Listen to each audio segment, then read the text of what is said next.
Hello friends, welcome to another session of chemistry at workspace. आज हम लोग मोल concept का जो सेकेंड फेज है स्टोइकोमेट्री, उस पर विचार करेंगे और उसको सीखेंगे कि केमिकल इक्वेशंस को हम लोग कैसे डील करते हैं और उनसे हम लोग important information in terms of quantity of substances उसको कैसे हैंडल करते हैं। लास्ट टर्न पर जो हम लोग ने क्लोज किया था तो हमने मोल का कैलकुलेशन आपको सिखाया था और अब हमको ये बात पता है कि we can calculate anything once we calculate the number of moles. और हमने मोल कैलकुलेट करने की आपको जो बेसिक 3 फॉर्मुलेशंस बताए थे वो 3 आप देख सकते हो। एक तो weight, given weight upon molar weight will give you number of moles.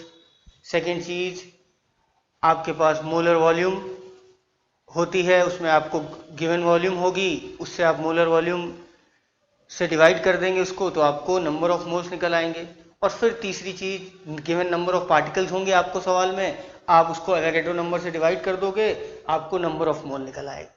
ठीक है, और फिर उसके बाद जब आपने गिवन डाटा से नंबर ऑफ मोल्स कैलकुलेट कर लिए, then we move toward the required things which are asked in the problems कि आपको वॉल्यूम दिया है, आपको मास पूछ रहा है, आपको मास दिया है, आपको नंबर ऑफ पार्टिकल्स पूछ रहा है और anything which deal with chemical equations.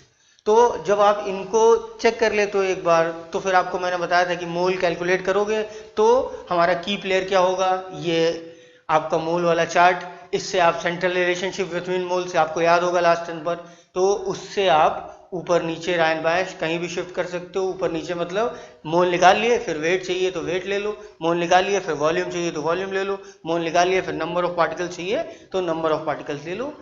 इसी चीज को जब हम थोड़ा एक वे में सीखते हैं, एक ऑर्डरली वे में सीखते हैं, प्रॉब्लम हैंडल करते हैं, तो उसको हम लोग स्टोइकोमेट्री कहते हैं। Stoichiometry basically is problems based on chemical equations, जिनसे कि हम quantitative analysis of the subject करते हैं। अब स्टोइकोमेट्री जब आप देखते हो तो सबसे पहली चीज जिसमें आती है, हमने बोला प्रॉब्लम बेस्ड ऑन इक्वेशन। तो अब एक केमिकल इक्वेशन को जब बारे में बात करते हो तो हमको नॉर्मली पता है कि भाई केमिकल इक्वेशन कैसे लिखते हैं, इसको मुझे आपको बताने की जरूरत नहीं। तो आपने एक केमिकल इक्वेशन डेवलप कर ली, उससे कुछ की पॉइंट्स होते हैं केमिकल इक्वेशंस को लेकर के। पहला की पॉइंट ये होता है कि भाई एक्सपेरिमेंटली कंसिस्टेंट होनी चाहिए। ठीक है, ये 3 आपके सामने जो मेन की पॉइंट्स हैं यही होते हैं। इसके बाद फिर फर्दर उसमें एड ऑन्स होते हैं। ठीक, दूसरी बात क्या होती है कि अगर आप सही कैलकुलेशंस करना चाहते हो एक्सपेरिमेंट्स की मदद के बाद, तो आपको ये बात मेक श्योर करनी चाहिए the chemical equation should be totally balanced. अभी तक बैलेंसिंग का मतलब आप जो भी समझते हो, मेरे लिए बैलेंसिंग का मतलब सिर्फ और सिर्फ होता है conservation of atoms on left hand side यानी reactant side and right hand side on the product side. आप दोनों तरफ एटम कंजर्व कर लोगे, आपका इक्वेशन बैलेंस हो जाएगा। This is the key factor for balancing. आगे चल के बहुत मेथड्स भी आपको सिखाए जाएंगे जो अभी तक आप हिट एंड ट्रायल मेथड करते हो कि हाँ इसको एटम इतने ले लिए, इसके एटम इतने कर दिए, दोनों को किसी जुगाड़ सेट किया, अपना बराबर हो गया। अब क्या होगा, आपको प्रॉपर मेथड्स आएंगे जब हम रिडॉक्स रिएक्शंस पढ़ेंगे। ठीक है, तो दूसरी बात क्या हो गई कि नंबर ऑफ एटम्स कंजर्व रहने चाहिए लेफ्ट हैंड साइड और राइट हैंड साइड पे बराबर। तीसरी बात जो सबसे जरूरी होती है कि equation should B molecular in nature. मतलब कि जो आप इक्वेशन अपनी डेवलप करोगे उसको हम मॉलिक्यूल्स के टर्म्स में बात करेंगे, और खास करके वो सारे एलिमेंट्स जो कि एलिमेंट्री फॉर्म में मॉलिक्यूलर फॉर्म में ही अकर करते हैं, जैसे कि गैसेस, हाइड्रोजन, ऑक्सीजन, ये सारी। आप O2 आपको कभी O फॉर्म में नहीं मिलता नेचर। ठीक, it is always occurs in O2 form, जो उसका मेजर फॉर्म होता है, that is oxygen gas. Similarly ऐसी गैसेस को हम लोग को मॉलिक्यूलर फॉर्म में ही लेना होता है, और साथ ही साथ जो भी हम इक्वेशंस लेते हैं, ठीक है, that deals with balancing of molecules and unless and until कोई सब्सटेंस हो ही एटॉमिक फॉर्म में तो बात अलग है। तो इक्वेशन को मॉलिक्यूलर फॉर्म में होना चाहिए। ये जो हमारे 3 फैक्ट्स होने चाहिए। इसके बाद केमिकल इक्वेशंस हमको 2 बातें बताती है, एक जिसको कि हम सीखने जा रहे हैं क्वांटिटेटिव एस्पेक्ट, और दूसरा क्वालिटेटिव एस्पेक्ट। जब हम इक्वेशन को और परफेक्टली लिखते हैं तो हम उसमें रिएक्टेंट्स की फिजिकल स्टेट, जो प्रोडक्ट बना उसकी फिजिकल स्टेट, एरो हेड के ऊपर एरो के ऊपर आप कैटलिस्ट लिखते हो, एरो के ऊपर आप टेम्परेचर कंडीशन लिखते हो, प्रेशर कंडीशन रखते हो एंड सो ऑन। तो वो इक्वेशन को और बैलेंस करता है। हीट कितनी निकली रिएक्शन में, ठीक, एक्सोथर्मिक है कि एंडोथर्मिक है, वो आप इक्वेशन के साथ में लिखते हो। ये हम लोग आगे चल के जैसे चैप्टर्स आते जाएंगे अपनी केमिकल इक्वेशंस को और रिफाइन करते जाएंगे। अभी हमारे लिए क्या है कि केमिकल इक्वेशन को बैलेंस होना जरूरी है, बस इतना पर्याप्त, ठीक है जी। तो अब हम लोग यहाँ पे काम शुरू करते हैं अपना केमिकल इक्वेशंस की स्टोइकोमेट्री से। अब यार स्टोइकोमेट्री में जब आते हैं तो हमको आपसे पहली बात तो ये आपको बताना चाहूँगा कि अभी तक आपने जितना भी 9th-10th क्लासेस में स्टोइकोमेट्री का काम किया है वो आपने बेसिकली यूनिटरी मेथड टाइप्स किया है, ठीक। उससे हमको नहीं करना है, क्योंकि अब जो आपको कैलकुलेशंस आने हैं फिजिकल केमिस्ट्री में, if you don't adopt the mole methodology you will not be able to, mole में ही फंस जाओगे, आगे के सवाल ही नहीं कर पाओगे, ठीक है। अब मैं जब काम शुरू करता हूं आपसे तो मैं यहाँ पर आपके सामने एक बैलेंस्ड केमिकल इक्वेशन लिखूंगा, ठीक, जिसको कि हम लोग स्टोइकोमेट्री से ऑपरेट करने जा रहे हैं अभी। और आपसे बस उस इक्वेशन से पहले मैं आपसे क्वेश्चन पूछूंगा, जितना आप उसको इंटरप्रेट करते हो उस हिसाब से मन में सोचना, तब आपको आंसर देना, ठीक।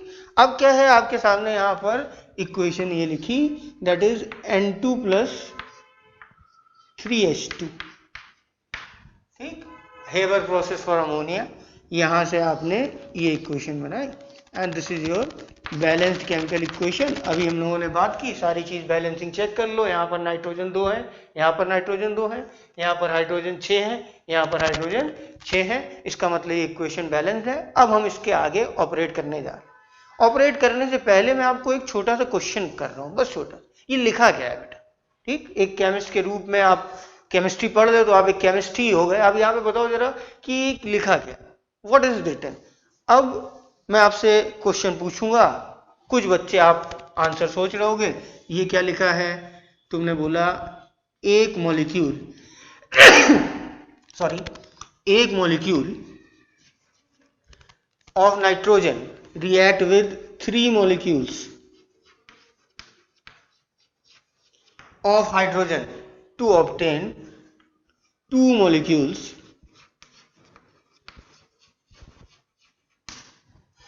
of ammonia gas। ये ठीक लिखा है कि गलत लिखा है, क्वेश्चन नंबर 1। हाफ क्लास ने, आधी क्लास ने इसके जवाब में दिया, आंसर दिया मुझे कि सर ये नहीं लिखा, नीचे आप ये लिखा है कि दिस इज 2 मोल,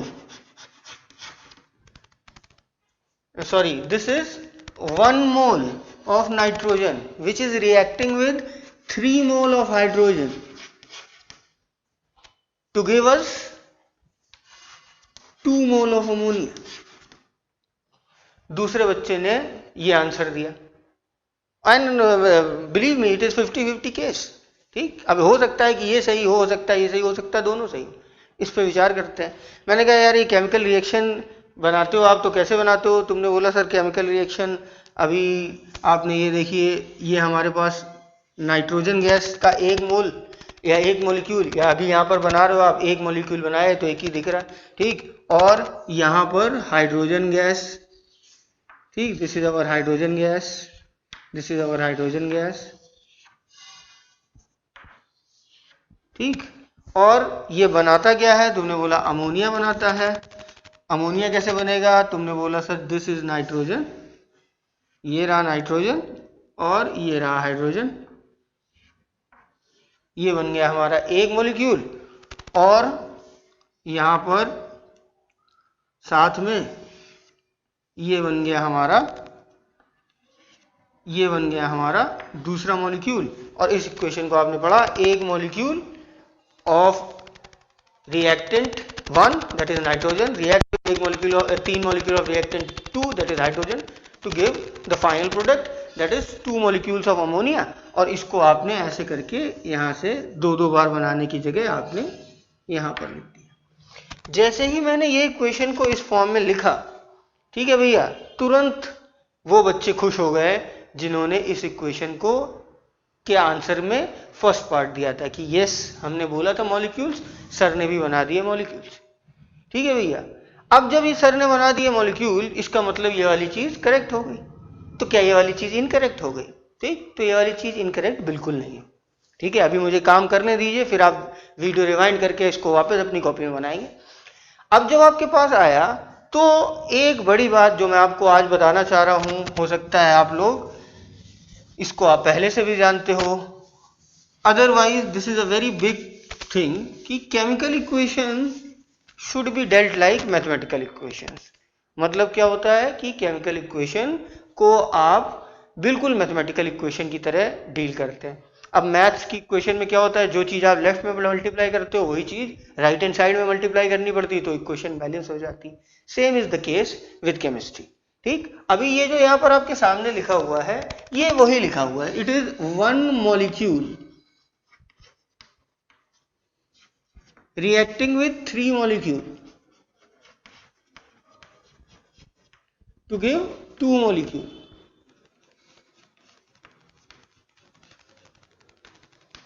ये बिल्कुल ठीक लिखा हुआ है, ऐसा जिन्होंने आंसर ये बताया था, please feel free to happy, आप खुश होइए, बिल्कुल ठीक जवाब दिया था। बट क्या हुआ था, ये क्वेश्चन हमारे लिए किसी काम की नहीं है। ठीक, क्योंकि हमें क्या है, हमें वेट्स को एनालाइज करना है, हमें वॉल्यूम्स को एनालाइज करना है, इससे हम कुछ नहीं कर सकते। आपने बोला सर अभी कह रहे थे आप केमिकल इक्वेशन को मैथमेटिकल इक्वेशन, तो कुछ इसको करिए कि अपने फेवर में आए इक्वेशन। ठीक है, हमने बोला पहले तो ये बताओ कि मल्टीप्लाई करने का, तुमने कहा सर इस इक्वेशन में आप यहाँ पर 2 से मल्टीप्लाई कर दीजिए। लेट अस से एक कोई कांस्टेंट लिया, 2 से मल्टीप्लाई कर दिया, तो हमारी इक्वेशन क्या बन जाएगी?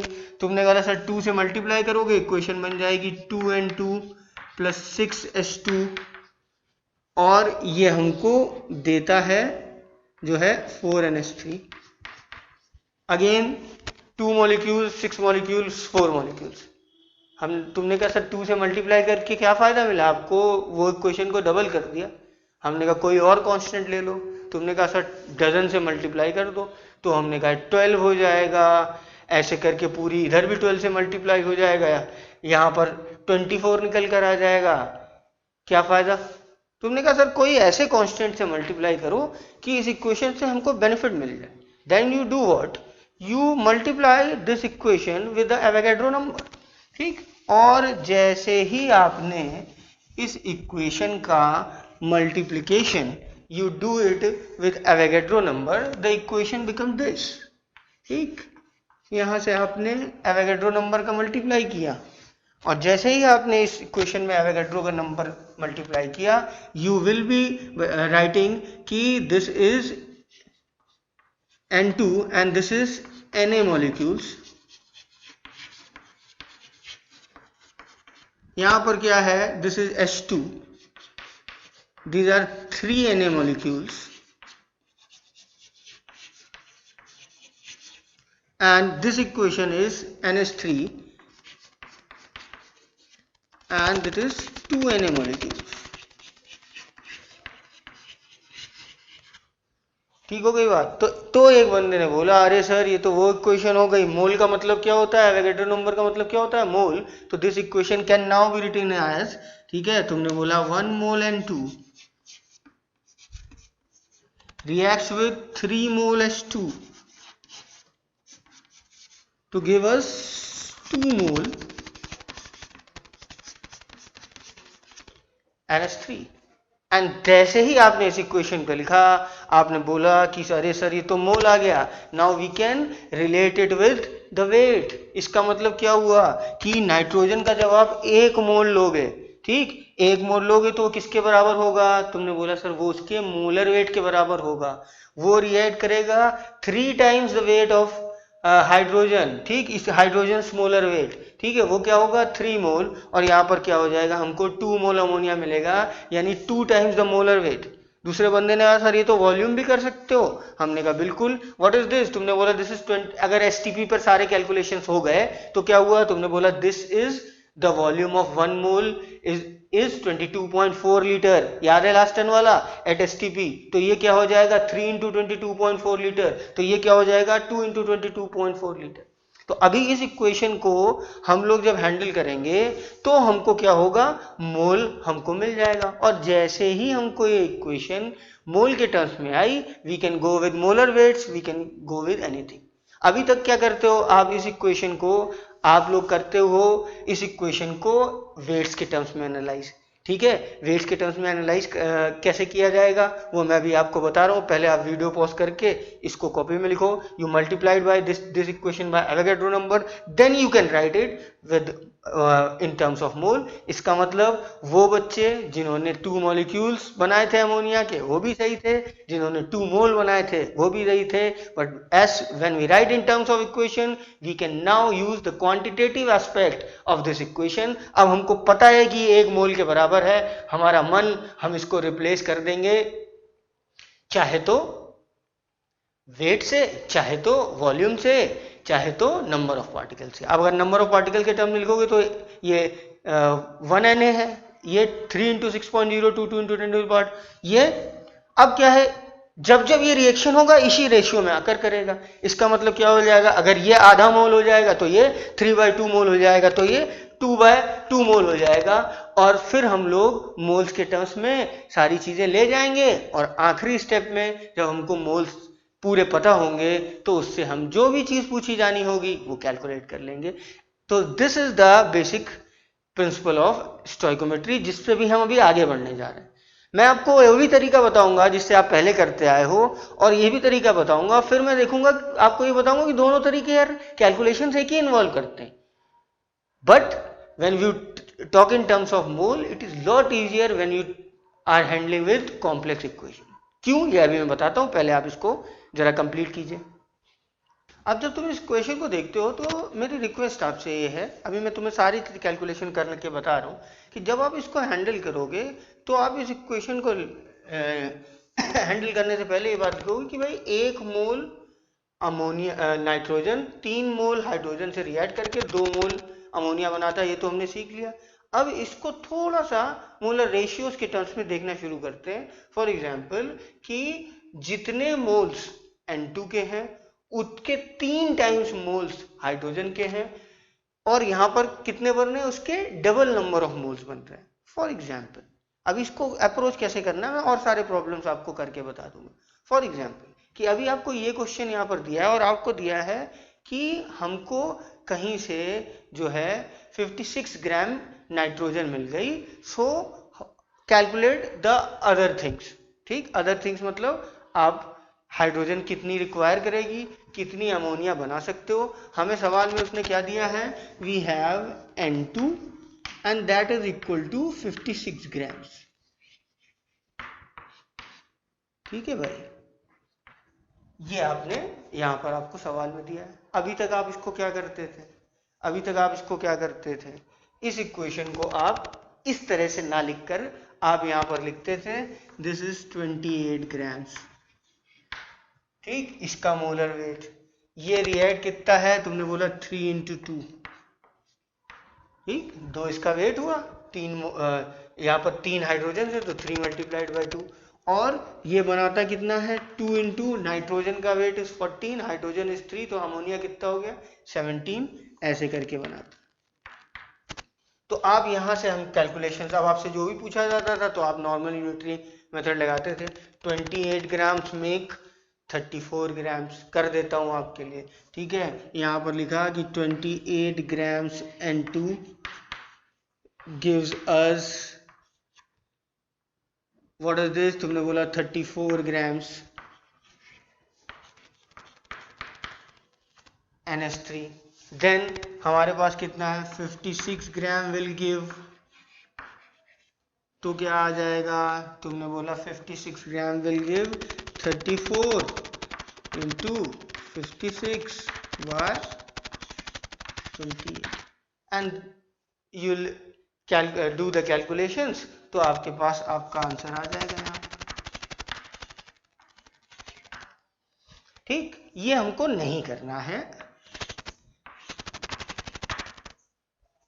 अब हमको मोल के टर्म्स में कैलकुलेशन करना है। जब आप देखो आंसर अगर सेम निकल कर आ रहा है तो मैथमेटिकल कैलकुलेशन भी सेम ही निकल कर आएंगे, बट हमारा इंटरप्रिटेशन इन सिंपल इक्वेशन में तो तुम बोलेगा भाई यार इसमें कोई नई चीज थोड़ी ना कर दी, बट जब इक्वेशन हमारे पास कॉम्प्लेक्स हो जाएंगी, एक रिएक्शन के प्रोडक्ट्स दूसरे रिएक्शन में एज रिएक्टेंट्स यूज हो रहे होंगे, तो जब तुम वेट्स के टर्म्स में करते हो, देखो यहाँ पर कितना आ रहा है 56 ग्राम, बड़े बड़े वैल्यूज आ रही हैं। आगे चल के हैवियर जो मॉलिक्यूल्स है उसमें और बड़े बड़े मासेस निकलेंगे, ग्राम बड़े में जो नंबर होते हैं बड़े होते हैं। अभी मोल्स में क्या होगा 1 2, तो ये जो रेशियोज होते हैं सिंपल हो जाते हैं, और at the end of the day हम लोग मोल से मोल कैलकुलेट करते जाते हैं, और एंड रिजल्ट अपना फाइनल मोल से जिसमें भी कन्वर्ट करना हो, वेट वॉल्यूम पार्टिकल्स, वो अपने हाथ में होता है। ठीक है भाई। अब देखो इसको मोल मेथड से करोगे तो क्या करोगे, ठीक, इसको यहां से हटा दो। ठीक है भाई, ये आप करते थे, देख लिया आपने, अब करना नहीं है। ठीक, दूसरी चीज क्या है, इसको यहां से हटा दो।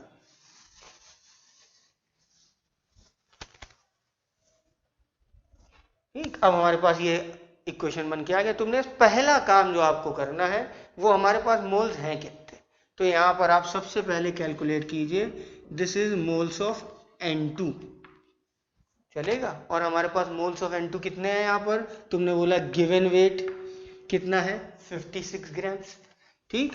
और नाइट्रोजन का मोलर वेट कितना होता है, तुमने बोला 14 + 14 दैट इज 28, और 28 ग्राम्स नहीं बोलते, उसको क्या बोलते हैं 28 grams per mole, because there are 28 grams in 1 mole of nitrogen gas.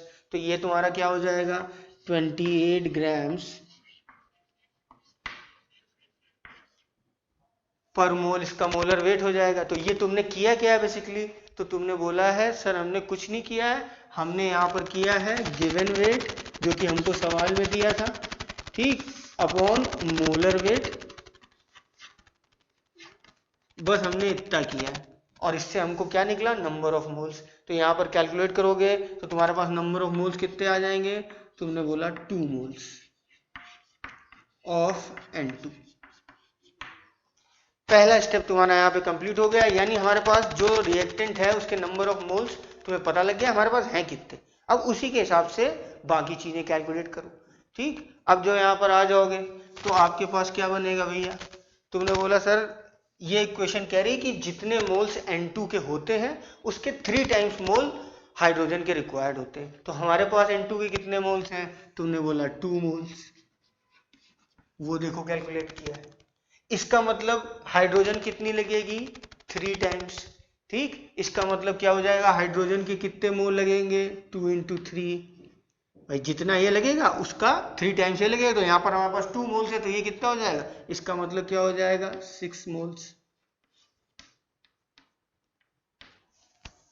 चलेगा। सिमिलरली अमोनिया कितना बनेगा, तुमने बोला जितना नाइट्रोजन गैस है सर उसका डबल अमोनिया बनता है। यहाँ पर हमारे पास कितना है, तुमने बोला 2 मोल, तो यहाँ पर कितना बन जाएगा 4 मोल,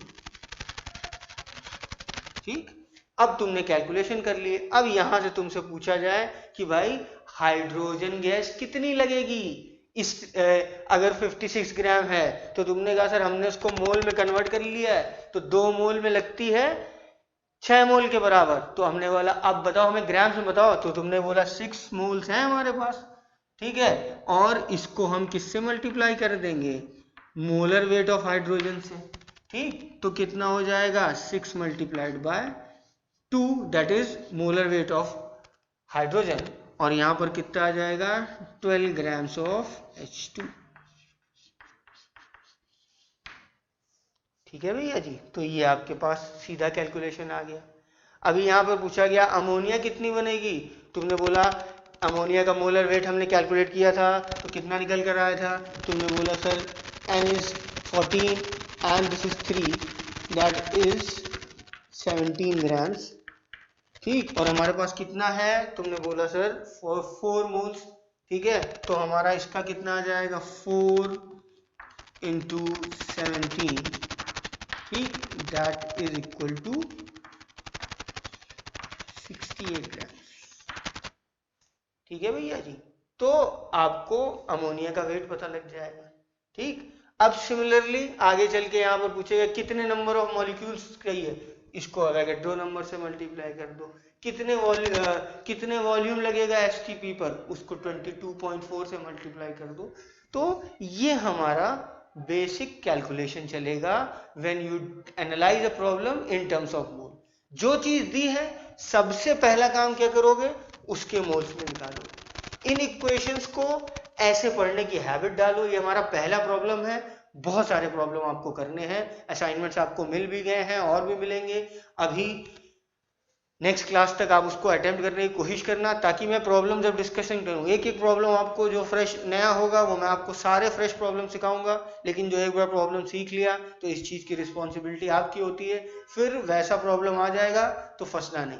ठीक, खूब ट्राई करना, जहाँ दिक्कत आएगी आपको पूरी हेल्प करेंगे। इंडिविजुअली हम लोग बच्चों को प्रॉब्लम बताते हैं, कोई इसमें प्रॉब्लम नहीं, बट आपने एक बार ट्राई अच्छे से किया हो, एक या एक से ज़्यादा हो। ठीक है जी, वीडियो पॉज कीजिए, कैलकुलेशन कर लीजिए। हमें क्या दिया है 50, दिस लिख लेना example, first example, and we are given with 56 gram of N2। What is the weight of hydrogen which will be required to completely react and how much ammonia will be formed. इस तरह का एक problem है, इसको आप अपनी language में जैसे भी लिखना हो लिख लेना, और यहां से कैलकुलेशन इस प्रकार से करना। पहला प्रॉब्लम है तो दोनों तरह से कर लेना, यूनिटरी मेथड से जो आगे नहीं करना है, और फिर इस मेथड से चलेगा। वीडियो पॉज करके आप इसको करिए, फिर मैं आपको नेक्स्ट प्रॉब्लम कराता हूं जो कि हमारा एनसीईआरटी से। Now this is your next problem and this is from NCERT book. In fact NCERT के 2-3 एग्जाम्पल्स हम लोग कर लेते हैं तो आप हल्का सा पता लग जाए आपको स्टोइकोमेट्री में करना क्या होता है, और फिर उसके बाद मैं आपको थोड़े जनरलाइजेशन सिखा दूंगा ताकि आप यूनिटरी मेथड को फिर हमेशा के लिए साइडलाइन करके मोल मेथड पे प्योरली आ जाओ। ठीक है भाई, तो यहाँ पर आपको दे रखा है मीथेन गैस का रिएक्शन दे रहा है ऑक्सीजन के साथ, हाइड्रोकार्बन है। तो वो भैया जब भी ऑक्सीजन में बंद करेगा वो आपको क्या दे देगा, कार्बन डाइऑक्साइड एंड वाटर। ये बात आपको बहुत क्लियरली यहाँ पर पता होनी चाहिए। ठीक हो गई, चेक करो इक्वेशन की बैलेंसिंग। हाइड्रोजन बैलेंस है, ऑक्सीजन यहाँ पर बैलेंस नहीं लग रहा, अब ऑक्सीजन भी बैलेंस है। तो this is methane reacting with oxygen forming carbon dioxide and water. This is combustion reaction और burning of hydrocarbon, carbon dioxide and water. ये बात है, इक्वेशन बैलेंस हो गई।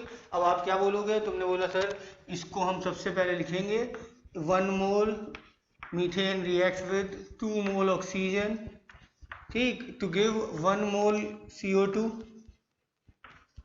And 2 mole of water.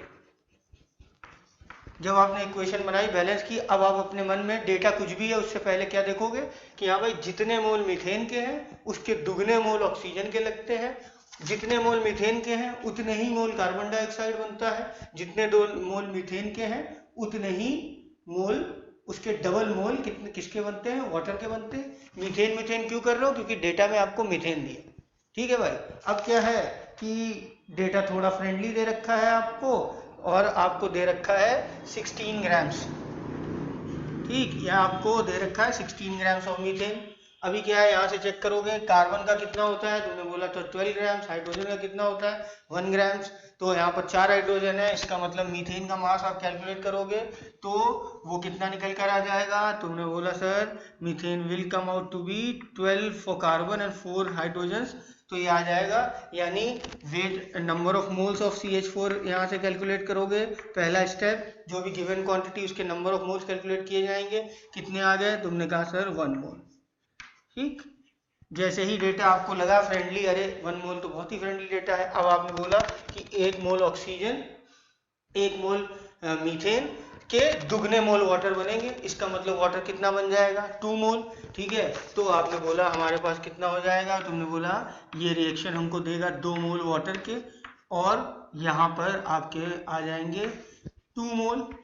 ठीक, अब क्या है, मोल को आप मोलर वेट से मल्टीप्लाई करके किस में कन्वर्ट करोगे, गिवन वेट में या रिक्वायर्ड वेट में। तो आपका यहाँ से कितना आया, this is number of moles. ठीक है, तो वेट तुम्हारा कितना हो जाएगा, देखो याद रखा करो, वेट अपॉन मोलर वेट, ये क्या होता है मोल्स, तो क्या हो जाएगा मोल्स इंटू मोलर वेट, ये हो जाएगा तुम्हारा वेट। तो यहाँ पर कितना आ जाएगा, तुमने बोला वेट ऑफ वाटर जो हमारा बन रहा है, that is equal to number of moles कितने हैं 2, मोलर वेट वाटर का कितना होता है 18, ठीक, तो आंसर इज 36 ग्राम्स। ठीक, अब मान लो यहाँ पर तुमको यहाँ पर ऐसे कर ले, ठीक है, गैस दे दे कि भाई गैसियस वाटर बन रहा है, वाटर वेपर बन रहा है, और कंडीशन पर यहाँ पर लिख दे कि एसटीपी कंडीशन है, और तुमसे वॉल्यूम पूछ ले, तो क्या है, मोल तुम्हारे पास आ ही गए 2 मोल्स, इसको 22.4 से मल्टीप्लाई करोगे तो सेम केस में क्या निकल कर आ जाएगा, वॉल्यूम एट एसटीपी, तो कितना हो जाएगा, तुमसे बोला गया वॉल्यूम एट एसटीपी कैलकुलेट कराने को बोला जाए तो कितना आ जाएगा 2 multiplied by 22.4 that is equal to 44.8। अब डेफिनेशन में अभी मैं भी तुमको बताऊंगा कि स्टोइकोमेट्री के पार्ट्स क्या होते हैं, मोल मोल रिलेशनशिप, मास मास रिलेशनशिप, लेकिन जब आपको सेंट्रल पार्ट मोल पता लग गया तो फिर वही है, उसके बाद जो मर्जी करो। इनमें से कोई एक आपको सवाल में दिया होता है, बाकी सब आप कैलकुलेट करते हो। एनसीईआरटी का ही नेक्स्ट प्रॉब्लम अभी हम लोग यहाँ पर करेंगे, पहले आप वीडियो पॉज करके इसको कॉपी में सॉल्व कर लीजिए। आंसर इज 36 ग्राम जो सवाल में पूछा गया है, this is the extension 44.8 litres, इसको आप इसको अपने आप से कर लीजिएगा। हैड देयर बीन गिवन कि यहाँ पर गैसियस वाटर होता है, ध्यान रखना volume can be calculated for gases, ठीक है भैया। तो आप वीडियो पॉज करके इसको करिए, फिर मैं नेक्स्ट प्रॉब्लम में आता हूँ।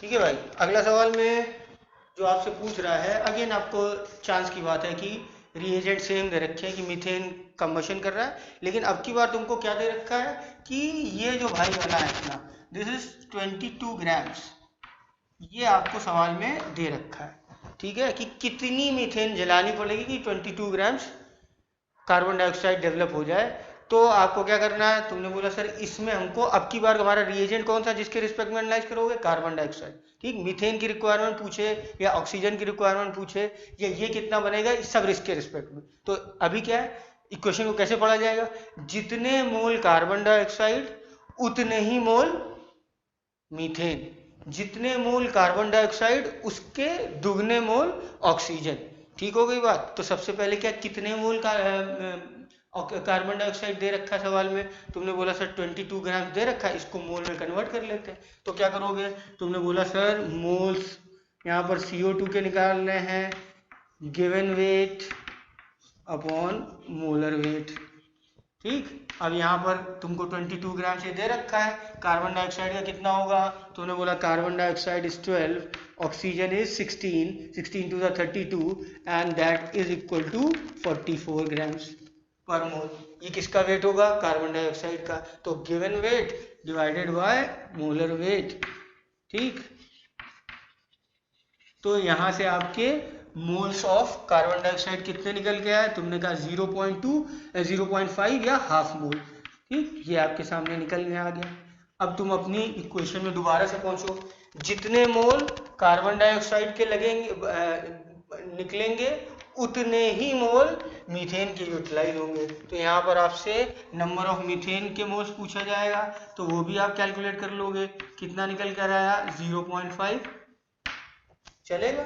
इसको आप कन्वर्ट कर दोगे किसमें, वेट में, तो क्या होगा, तुमने बोला weight that is equal to moles multiplied by molar weight, and molar weight of methane is 16, अभी हमने पिछले प्रॉब्लम में किया है, दैट इज 16। तो यहाँ पर क्या आ गया 8 ग्राम्स, आपका आंसर आ गया कि भाई 22 ग्राम कार्बन डाइऑक्साइड निकालने के लिए 8 ग्राम मीथेन की रिक्वायरमेंट है, ये हमारा सवाल में आ गया।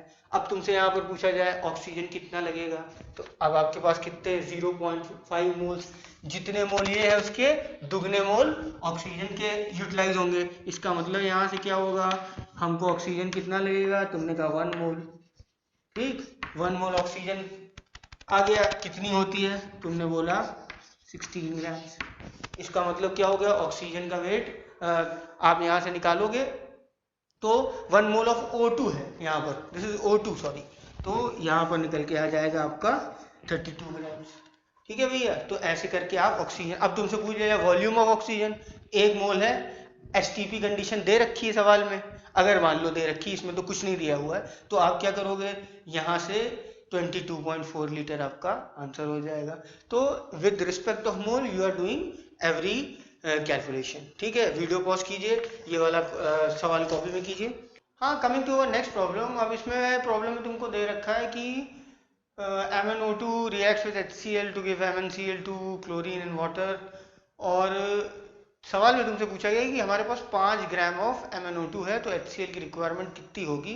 तो सबसे पहले आपने इक्वेशन बनाई, ठीक है, और वहाँ से इक्वेशन को बैलेंस करते हुए आप आगे बढ़े। ठीक, MnO2 मैंगनीज ऑक्साइड ये रिएक्ट कर रहा है HCl के साथ, हाइड्रोक्लोरिक एसिड, और दे रहा है तुमको साथ में Cl2 और साथ में वाटर। बैलेंसिंग चेक कर लिया आपने, इक्वेशन को बैलेंस कर लिया। ठीक, और इसके बाद आप आगे बढ़ गए। जैसे ही आप इक्वेशन में आगे बढ़े, सबसे पहले इस इक्वेशन का इंटरप्रिटेशन कैसे करोगे।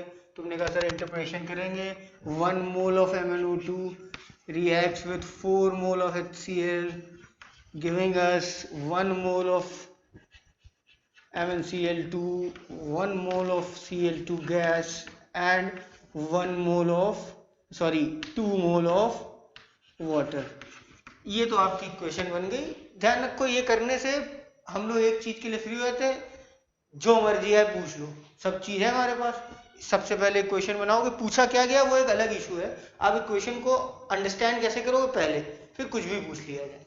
अभी तुमको यहाँ पर दिया है कि 1 मोल MnO2 लोगे तो रिएक्ट करता है 4 मोल से, जितने मोल MnO2 लिए उतने ही मोल MnCl2 बनेगा, उतने ही मोल क्लोरीन बनेगा, उसके दुगने मोल वाटर बनेगा। ठीक, MnO2 क्यों, क्योंकि सवाल में तुमको जो रिएजेंट दिया गया वो MnO2 दिया गया। अब जो यहाँ पर आपसे पूछा गया तो MnO2 दिया कितना गया है, तुमने बोला सर गिवन वेट ये हमको दे रखा है 5 ग्राम्स। ठीक है भाई, करना क्या होगा, तुमने कहा सर मोल्स ऑफ MnO2 निकाल लें। ठीक, मोल्स ऑफ MnO2 निकाल लें, MnO2 का मोलर वेट पता होना चाहिए। तो अभी थोड़ी हेल्प कर दे रहा हूँ। शुरुआती तौर पर तुमको प्रॉब्लम्स में वेट्स दिए होते हैं, तो कोई ऐसी दिक्कत नहीं।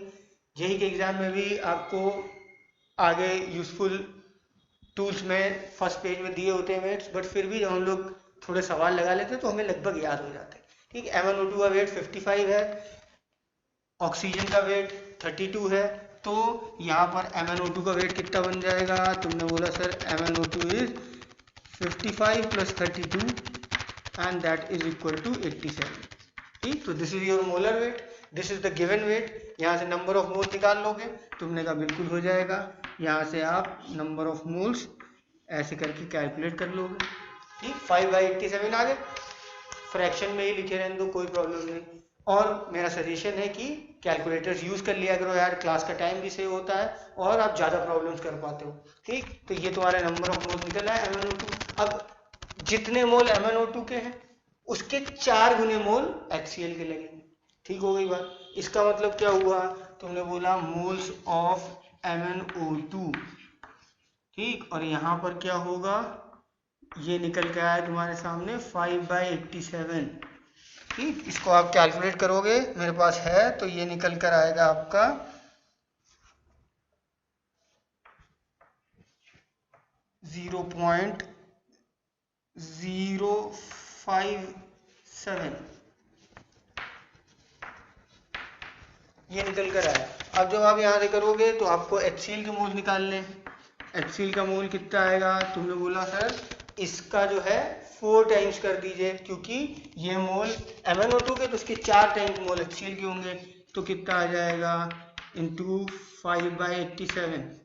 ठीक, ये कितने हुए मोल्स ऑफ HCl, और ये निकल कर आएगा तुम्हारे सामने 0.229। This is what moles of HCl। ठीक, अब जो पूछा गया उसके मोल्स निकल आए। फाइनल स्टेप में क्या है, मोल्स को वेट में कन्वर्ट कर लो। तो यहाँ पर वेट ऑफ HCl ये कितना होगा, तुमने बोला number of moles, that is 0.229 multiplied by इसका मोलर वेट कितना होता है, हाइड्रोजन 1 क्लोरीन 35.5, इसका मतलब क्या हुआ 36.5।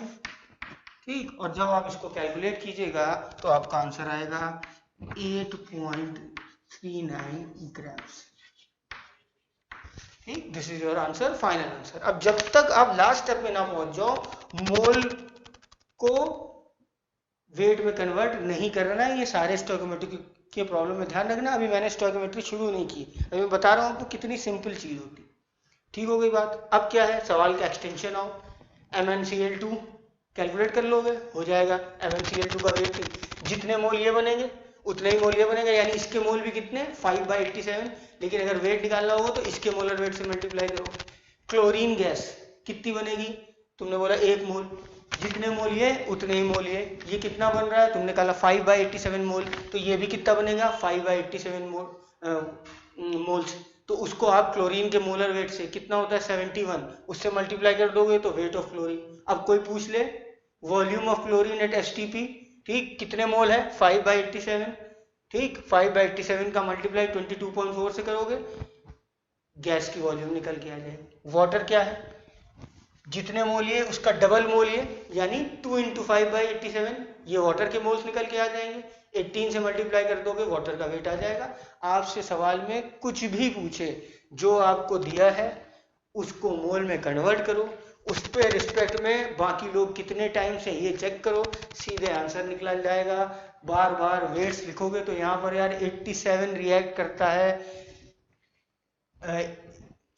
4 × 36.5 से, तो तुमको मिलता है, ऐसे करके करोगे तो लंबे कैलकुलेशंस हो जाएंगे। मोल छोटे छोटे होते हैं, ठीक, तो जल्द आसान फ्रैक्शन बनते हैं, इजी बनते हैं, तो this is the best method. ठीक है ना। तो यहाँ से मेरा रिक्वेस्ट क्या है कि ये तो आप कैलकुलेट करो ही करो, इसके बाद आप इसको भी कैलकुलेट करो। ठीक, इसका वेट होता है 55, ठीक, Cl2 का वेट कितना होता है 35.5 × 2 × 71। अब ये इसका मोलर वेट निकल आएगा Cl2 का, ये कितने ग्राम बनेगी, निकल के आए। अगर क्लोरीन का पूछा जाए ये कितने ग्राम बनेगा, निकल के आए। फिर लिखना अगर STP पे है तो volume of chlorine can also be calculated. फिर क्या है, वाटर, ठीक, वाटर को भी कैलकुलेट करना, 2 × 5/87 मल्टीप्लाइड बाई 18, ये तुमको निकल कर आ जाएगा। ध्यान रखना, moles multiplied by molar weight. Once you have calculated the moles कितने टाइम्स, फिर स्टोइकोमेट्रिक कोफिशिएंट का उतना लेना देना नहीं रह जाता, क्योंकि वो यूनिटरी मेथड में यूज होता है, इसमें नहीं होता। ये मैं अभी आपको आगे वाले स्टेप में बताता हूँ। वीडियो पॉज कीजिए और ये सवाल आराम से कीजिए। अब जब आप को बेसिक आइडिया आ गया कि मोल से कैसे आगे बढ़ना है, तो अभी बहुत सारे एग्जाम्पल हैं असाइनमेंट शीट में आपको मिलेंगे, तो वो आप देख सकते हैं, लगा करके देख लीजिएगा। अब जब स्टोइकोमेट्री के बारे में बात होती है तो स्टोइकोमेट्री में हम लोग केमिकल इक्वेशन की मदद से पर्टिकुलरली 3-4 तरह की कैलकुलेशन करते हैं। वो मैंने आपको सामने लिख रखा है, that is mass mole mole relationship, एक चीज के मोल तो दूसरे ही कितने बनेंगे। उसके बाद mass mass relation, mass volume relation and volume volume relation. ठीक, अब ये चीज जबरदस्ती किसी टॉपिक को डिफाइन करने के लिए होता है। तुमने देख लिया, एक बार हमने मोल कैलकुलेट कर लिया, तो फिर चाहे जो पूछो। अभी तो यहाँ पे पार्टिकल पार्टिकल रिलेशनशिप लिखना चाहे वो भी लिख दो, वॉल्यूम पार्टिकल रिलेशनशिप लिखना चाहे वो भी लिख दो, तो जो भी आपको लिखना है बड़े आराम से लिख सकते हो। ठीक है। अब जब आप ये बात इसको आप कॉपी में कर लेना और उसके बाद नीचे लिखना for calculations of stoichiometry, for calculation of stoichiometry we calculate the number of moles, we calculate the number of moles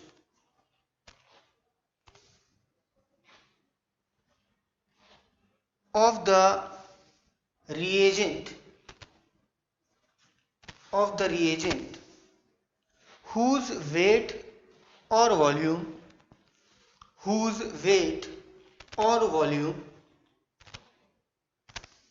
or number of moles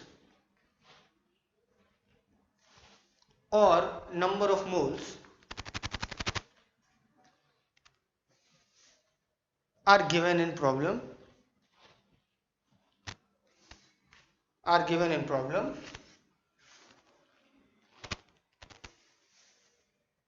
if weight or volume is given, we convert it into mole. If weight or volume is given, we convert it into mole. Full stop. Next point.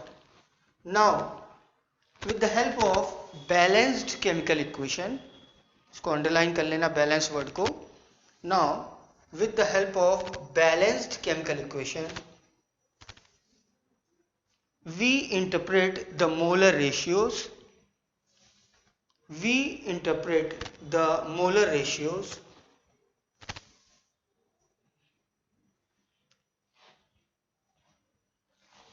यहां पर bracket में different colour के pen से लिखना.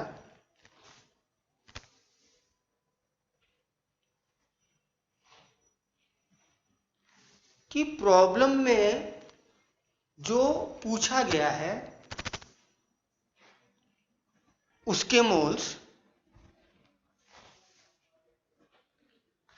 Problem में जो पूछा गया है और उसके मोल्स, और प्रॉब्लम में जो रिएजेंट दिया गया है उसके मोल्स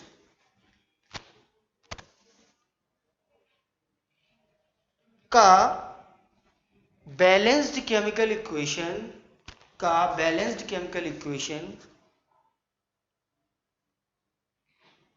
के हिसाब से क्या रेशियो निकल रहा है. ठीक. Last point, third point, the last point. Now we calculate the number of moles. Now we calculate the number of moles of the required reagent and then convert these moles into weight volume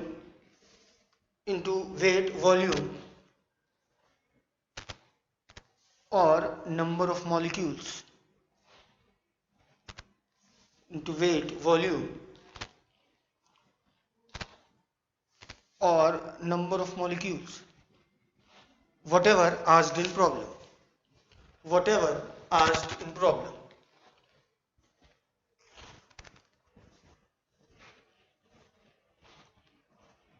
ठीक है भैया. तो ये तो general चीज हो गई, सबके लिए हो गया. इसमें तीनों सारे किस्म की रिलेशनशिप हो गई.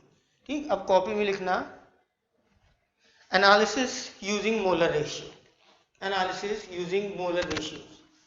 अब यार इसको जो है हम लोग थोड़ा और सिंपल बनाते हैं अपने लिए. अभी तक हम लोगों ने कर लिया, समझ में तुमको आ ही गया कि मोल से कैसे ऑपरेट करना है. अब इस इक्वेशन को और फ्रेंडली बनाते हैं. पहले मैं तुमको एक इक्वेशन विद डेटा के साथ में लूंगा, फिर उसका जनरलाइज फॉर्म आपको बता दूंगा. तो अब कई बार क्या होता है कि 3 मोल रिएक्ट कर रहे हैं, 5 मोल बना रहे हैं. तो अब ये उतना नहीं होता ना, दुगना 4 गुना नहीं दिख रहा आपको, 3/5 इस टाइप का आ रहा है. तो ये जो पूरा मेथड है जो अभी हम लोग सीखने जा रहे हैं, इससे क्या होता है हमारे कैलकुलेशंस बड़े पिन पॉइंट हो जाते हैं. तुमको सीधे जिस फॉर्म को सीखने जा रहे हैं उस इक्वेशन को डेवलप करना है, उसी के हिसाब से सीधे अपनी गाड़ी को आगे बढ़ा देना है, नंबर ऑफ मोल्स कैलकुलेट करने हैं, फिर वेट वॉल्यूम जो पूछा जाए वहां तक पहुंचना है. ठीक. वही इक्वेशन जिससे हमने स्टार्ट किया था उसको वहां पर लेते हैं. Again N2 + 3H2 gives us 2NH3. ये हमारे सामने इक्वेशन बनकर आ गई. ठीक. अब इसको जरा से देखना, सब कुछ आपको आता है, ये हम अपनी मित्रवत बना रहे हैं, इसको हम फ्रेंडली बना रहे हैं. अभी हमने पूछा क्या जुगाड़ है भाई, तुमने कहा था जुगाड़ ये है कि ये 1 मोल रिएक्ट करता है 3 मोल के साथ में और देता है 2 मोल. ये बात हमको समझ में आ गई. ठीक. अब हमने तुमसे क्या लिखा, इस इक्वेशन को सेट करोगे, यहां से लिखोगे मोल्स ऑफ N2, ठीक, divided by moles of H2. ठीक है भैया, ये निकल कर आ गए. अब यहाँ पे क्या रेशियो बेसिकली तुम कैलकुलेट कर लो, तो ये क्या आ जाएगा 1, ठीक, डिवाइडेड बाय 3. चलेगा. अब इस रेशियो को अलग पलट के लिख लो अपनी फ्रेंडली वे में. इसको इसके नीचे ले आओ, इसको ऊपर ले लो. ठीक. तो यहाँ पर क्या आएगा, तुमने बोला मोल्स ऑफ N2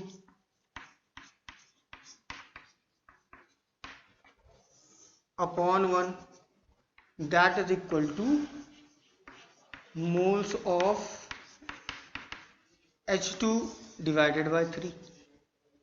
चलेगा भाई, ये क्वेश्चन बन गई. इधर से क्या है, अब तुम करोगे एनालाइज करोगे तो यहाँ पर अब की बार हम क्या करेंगे, हाइड्रोजन और अमोनिया कर लेंगे, सॉरी नाइट्रोजन और अमोनिया कर लेंगे। Moles of N2 upon moles of NH3 कितना आ गया, तुमने बोला सर नंबर यहाँ पर है 1, ठीक है, और यहाँ पर ये आ गया। अगेन इन रेशियो को इंटरचेंज कर दोगे तो क्या आ जाएगा, तुमने बोला moles of N2 divided by 1 that is equal to moles of NH3 divided by 2। क्या किए हैं, इसको ऊपर ले गए, इसको नीचे ले आए, ठीक, ऐसे लिख लो। अब क्या है, मोल्स ऑफ N2 बाय 1 किसके बराबर है, मोल्स ऑफ H2 बाय 3। ये देखो moles of N2 by 1 is equal to moles of H2 by 3, और मोल्स ऑफ N2 ये किसके बराबर है, तुमने बोला मोल्स ऑफ NH3 बाय 2। तो यहाँ से तीसरा कैलकुलेशन तुम्हारे सामने क्या निकल कर आ जाएगा, तुमने कहा मोल्स ऑफ H2 बाय 3 ये किसके बराबर है, इसके बराबर, अर्थात इसके बराबर, अर्थात इसके बराबर, that is equal to moles of NH3 divided by 2। ठीक है भाई, तो ये रेशियो तुम्हारे सामने निकल कर आ गया। अब क्या है, इन तीनों इक्वेशन को मर्ज कर दो, इन तीनों इक्वेशन को मर्ज कर दो या तीनों रेशियो को मर्ज कर दोगे तो तुम्हारे साथ जो बढ़िया बात निकलेगी वो क्या निकलेगी, तुमने बोला moles of N2 divided by 1 that is equal to moles of NH3 divided by 2 and that will be equal to moles of H2 divided by 3। जितने लोग इक्वेशन में हैं उनके मोलर रेशियोज आपके सामने यहाँ पर लिख करके क्लियरली आ गए। अब क्या है, तुमने बोला कि सर अब सवाल में इन लोगों में से कोई एक दिया होगा आपको, ठीक है, चाहे ये दिया होगा, चाहे ये दिया होगा, चाहे ये दिया होगा, उसके नंबर ऑफ मोल्स निकालो और इस इक्वेशन में पुट कर दो, ठीक। तो अगर मोल्स ऑफ N2 आपको यहाँ पर कैलकुलेट करके आपने यहाँ डाल दिए तो मोल्स ऑफ NH3 यहाँ से कैलकुलेट हो जाएगा, जिससे आप क्या करोगे, NH3 का वेट या वॉल्यूम पता कर लोगे। सिमिलरली अगर मान लो तुम्हें ये दिया है और ये पता करना है, ठीक है, तो इसको उधर ले जाओगे, इसको इधर ले जाओगे, मोल्स ऑफ H2 कैलकुलेट हो जाएंगे, मोलर वेट से मल्टीप्लाई कर दोगे, वेट निकल आएगा, मोलर वॉल्यूम से मल्टीप्लाई कर दोगे, वॉल्यूम निकल आएगा, ऐसे ही चलते जाना है, ठीक। और ये इक्वेशन मजेदार क्यों है, मजेदार इसलिए बेटा कि जिसके नंबर ऑफ मोल्स आपने यहाँ पर लिख रखे हैं नीचे उसी का स्टोइकोमेट्रिक कोफिशिएंट है इन अ बैलेंस्ड केमिकल इक्वेशन। अगर अमोनिया है, ठीक, तो यहाँ पर देखो अमोनिया का बैलेंस्ड केमिकल इक्वेशन में स्टोइकोमेट्रिक कोफिशिएंट क्या है, ये चीज जो बैलेंस्ड केमिकल इक्वेशन में आई इसको स्टोइकोमेट्रिक कोफिशिएंट कहते हैं। ये कितना है वही यहाँ पर लिखोगे, यहाँ पर इसका स्टोइकोमेट्रिक कोफिशिएंट क्या है वही लिखोगे, सीधी सारी इक्वेशन बन जाएगी, आराम से आप इसके कैलकुलेशन कर सकते हो। ठीक है भाई, ये चीज को आप आराम से कॉपी में करिए, उसके बाद मैं इसका जनरलाइजेशन बनाऊंगा, फिर इनमें वैल्यूज डाल के आपसे वही रिजल्ट निकलवाऊंगा, तब गाड़ी आगे बढ़ेगी। वीडियो पॉज कीजिए, स्टार्ट कीजिए। ठीक है भाई, सिंपल है। अब इसी को हम लोग जनरलाइज कर देते हैं और फिर आपको हम एक दो वैल्यूज डेटा डाल के आंसर निकालेंगे तो आपको खुद पता लगेगा कि कितना सिंपल। ठीक, अब जो आपने या जनरलाइजेशन करोगे तो एक इक्वेशन डेवलप करते हैं हम लोग, एक जनरल इक्वेशन, और वो आपके सामने ऐसे लिख रखी है, दैट इज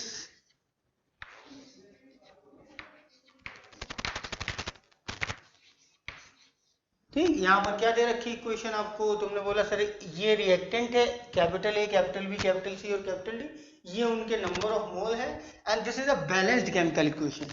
ध्यान रखना, this equation is a balanced chemical equation. अगर इक्वेशन बैलेंस नहीं तो पहले बैलेंस कर लेंगे, ठीक। उसके बाद क्या हुआ, अब इसका जनरलाइजेशन करोगे, सवाल में इनमें से किसी एक रिएजेंट के, चाहे वो रिएक्टेंट हो चाहे वो प्रोडक्ट हो, आपको ग्राम्स दे रखे होंगे, उनको आप मोल्स में कन्वर्ट कर लोगे और इस इक्वेशन की वजह से मोलर रेशियो तुम्हारा क्या निकल कर आएगा, इस इक्वेशन की वजह से मोलर रेशियो तुम्हारा निकल कर आएगा moles of A divided by stoichiometric coefficient of A that is small A, ठीक, that is equal to moles of B, ठीक। अब रिएजेंट कोई भी तुमको दिया हो सकता है, वेट परेशान होने की जरूरत नहीं क्योंकि सबके रेशियो आपस में तुम्हें पता है, that is equal to moles of C. इसको किससे डिवाइड करेंगे, तुमने बोला उसके स्टोइकोमेट्रिक कोफिशिएंट से यानी स्मॉल सी से, और ये कितना हो जाएगा मोल्स ऑफ डी, और इसको किससे डिवाइड करेंगे स्मॉल डी से जो कि इसका स्टोइकोमेट्रिक कोफिशिएंट हो जाएगा। This is the generalization. अब तुम्हें कितने भी रिएक्टेंट प्रोडक्ट की इक्वेशन दी हो, 1 2 3 4 5 10 जितने भी आपको वो होंगे सब उसका, और एक जो पूछा गया 2 पूछा जाएगा 3 पूछा जाएगा, इससे बड़ी इक्वेशंस नहीं आएंगी आपके सामने, तो आप उसके मोल्स कैलकुलेट करोगे और यहाँ पर उसकी वैल्यू पुट कर दोगे जितने सवाल में दे रखे हैं, दूसरे वाले को यहाँ से लोगे, उससे उसके नंबर ऑफ मोल्स कैलकुलेट हो जाएंगे, फिर जितने मोल्स आए उस हिसाब से वेट या वॉल्यूम आप कैलकुलेट करके आराम से कर सकते हो, चलेगा। इस जनरलाइजेशन को कॉपी में लिख लेना, ये बात जरूर लिखना कि इक्वेशन शुड बी बैलेंस्ड, ठीक, और यहाँ पर ये जो कोफिशिएंट्स हैं these are stoichiometric coefficient in balanced chemical equation, ठीक है जी। इतनी बात जरा कॉपी में कीजिए, वीडियो पॉज करके एकदम नीट एंड क्लीन डब्बे में डाल के इसको, ठीक है भैया। अब तुमको ये सवाल दे रखा है, अगेन सेम जांचे परखे रिएजेंट लेंगे ताकि तुम फ्रेंडली हो जाओ। उसके बाद शीट अभी आ रही है, उसमें तो बढ़िया सवाल आपको मिलेंगे मुझे, ठीक। यहाँ पर आपको क्या दे रहा है, यहाँ पर आपको दे रहा है सवाल में कि you have 68 grams of ammonia gas, ठीक, और आपसे पूछ रहा है कि यहाँ पर तुमसे वेट्स पूछ रहा है, वॉल्यूम पूछना होता तो वॉल्यूम भी पूछ लेता, बस इतना और लिखना होता, ठीक। अब ये गैस बनी, सबसे पहले क्या करोगे, इक्वेशन बनाओगे। इक्वेशन क्या बनाओगे, हेबर प्रोसेस से बनी अमोनिया गैस, और कितनी बनी, तुमने बोला ये बनी। इक्वेशन की बैलेंसिंग चेक करोगे, बढ़िया। अब मोल वोल लिखना नहीं, अब तुमको क्या पता है, सीधे यहाँ पर लिखना है moles of N2 divided by stoichiometric coefficient of N2, moles of H2 that is divided by stoichiometric coefficient, ठीक, और moles of NH3 divided by उसका स्टोइकोमेट्रिक कोफिशिएंट। ध्यान रखना ये सवाल में आपको चीज दी है। अब इस बार आपको सवाल में है क्या, आपको सवाल में ये दे रखा, ठीक, ये दे नहीं रखा अभी निकालने का, ठीक। यहाँ पर क्या दे रखा है 68 ग्राम्स, ठीक। अमोनिया क्या होगा, तुमने बोला ammonia is NH3, 14 and 3 that is 17, ये दिया होगा, इसका मोलर वेट हो गया। यहाँ से आप number of moles of NH3 निकाल लोगे, number of moles of NH3 ये तुम्हारे सामने कितना निकल के आया 68 डिवाइडेड बाय 17, ठीक, दैट इज 4 मोल, ठीक है भाई, 4 मोल आ गया, यानी ये चीज तुम्हारे पास 4 आ गई। अब तुम अपने रेशियो यहाँ से नीचे उतार लो, नीचे उतार लो, मान लो नाइट्रोजन की रिक्वायरमेंट पूछ रहा है, ठीक है, तो N2/1 that is equal to, ये तुमने 4 कैलकुलेट कर लिया, 4 डिवाइडेड बाय 2, ये ऊपर गया तो यहाँ से क्या निकल के आ गया moles of N2 that is equal to 2 moles, ठीक। अब तुमसे पूछा इसका कितने ग्राम जरूरत होगी, तो क्या होगा, मोल की जगह मोल्स को वेट में कन्वर्ट करना, तो क्या होगा moles multiplied by molar wait. Molar weight nitrogen में कितना है 28 ग्राम्स, तो weight of N2 will be 56 ग्राम। अगर 68 ग्राम अमोनिया बनना है तो 56 ग्राम आपको N2 का रिक्वायर्ड है। अगर 68 ग्राम अमोनिया आपको यहाँ से डेवलप करना है, करने के लिए आपको इतने ग्राम रिक्वायरमेंट बनेगी, ठीक। अब तुमसे क्या पूछा, इसी को यहाँ पर लिख दो। अब की बार क्या हुआ, N of H2 divided by 3 that is equal to N of ammonia divided by 2, यानी क्या आया 4 डिवाइडेड बाय 2, कैलकुलेट कर लोगे। यहाँ से N2 गया, ये ऊपर गया, तो इससे आप number of moles of hydrogen कैसे निकल कर आएगा, तुमने बोला number of moles of hydrogen आपके सामने निकल के आ जाएगा 3 × 2 दैट इज 6 मोल्स। ठीक हो गई बात। अब क्या है, तुमसे वेट पूछा है, वेट क्या करोगे, तुमने बोला H2 का वेट निकालना है तो किससे मल्टीप्लाई कर दोगे, मोल को इसके मोलर वेट से। H2 का मोलर वेट कितना होता है 2 ग्राम, तो यहाँ से क्या आ जाएगा 6 × 2 that is equal to 20 grams. चलेगा भाई। तो यहाँ से ग्राम रिक्वायरमेंट निकल गई आपकी, ठीक है, यहाँ से आपकी ग्राम रिक्वायरमेंट मिल गई। 12 ग्राम इधर से हाइड्रोजन लग रहा है, 56 ग्राम इधर से नाइट्रोजन लग रहा है, ऐसे करके आपका रिजल्ट निकल रहा है। अब क्या है, आपसे पूछ ले मान लो यहाँ पर volume in litres at STP, तो क्या करोगे, इसी को 22.4 से मल्टीप्लाई करके 44.8 आंसर लिख दोगे। ठीक, volume of H2 eight STP तो 6 मल्टीप्लाइड बाय 22.4 लीटर्स में वॉल्यूम निकल आएगा, उसको आप एक्सटेंशन में कर लेना। तो ऐसे आप जब मोलर रेशियो बना लेते हो इक्वेशन से, तो ना आपको स्टोइकोमेट्री में कितने गुना है क्या है जो हमने शुरू में किया था आज की क्लास में, वो भी नहीं करना पड़ता, और ये तो बिल्कुल ही नहीं करना पड़ता कि 28 grams react with 12 grams to react with 6 gram to form 34 gram, ये सब तो बिल्कुल नहीं करना पड़ता सवाल में। ध्यान रखना मोल्स कैलकुलेट करते समय आपको इस इक्वेशन की स्टोइकोमेट्री में यहाँ पे 2 टाइम्स नहीं करना है, वो हम लोग जब अपना फॉर्मूला ड्राइव कर रहे थे वो कैलकुलेशन कर ही चुके हैं। मोलर रेशियोज ये ऑलरेडी सेट है, तो यहाँ पर आपको सिर्फ नंबर ऑफ मोल्स डालने हैं जिसके दिए हुए, और उसके रिस्पेक्ट में दूसरे के नंबर ऑफ मोल्स निकालना है। उसके बाद फिर आप जब जो भी रिक्वायरमेंट है इक्वेशन की उसके हिसाब से आप काम कर सकते हो। ठीक है जी, तो आज का काम मैं यहीं क्लोज करूंगा। आपको ये नई चीज़ है, इसको आपने सीखा। असाइनमेंट नंबर 1, 2 और 3 ये ऐप पर ऑलरेडी आ चुके हैं, तो इसको आप अटेम्प्ट कीजिएगा। असाइनमेंट नंबर 1 और 2 are simple problem on calculation of mole. Assignment number 3 वो आप सिर्फ देखिएगा, इनसे सवाल लगा करके देखिएगा। नेक्स्ट क्लास में मैं आपको डिस्कशन करूंगा स्टोइकोमेट्री से परसेंटेज इम्प्योरिटीज के सवाल, डिमांड सप्लाई इक्वेशन के सवाल, ये सब हमारा असाइनमेंट नंबर 3 के प्रॉब्लम्स हैं। हर प्रॉब्लम हमें एक मेथड से सिखाएगा स्टोइकोमेट्री के प्रॉब्लम्स को कैसे कर सकते हैं। तो अभी नेक्स्ट क्लास तक आप सारे असाइनमेंट अटेम्प्ट कर लीजिएगा, और शीट नंबर 3 के प्रॉब्लम्स के साथ में मैं नेक्स्ट क्लास में आपसे फिर मिलूंगा। अभी के लिए धन्यवाद।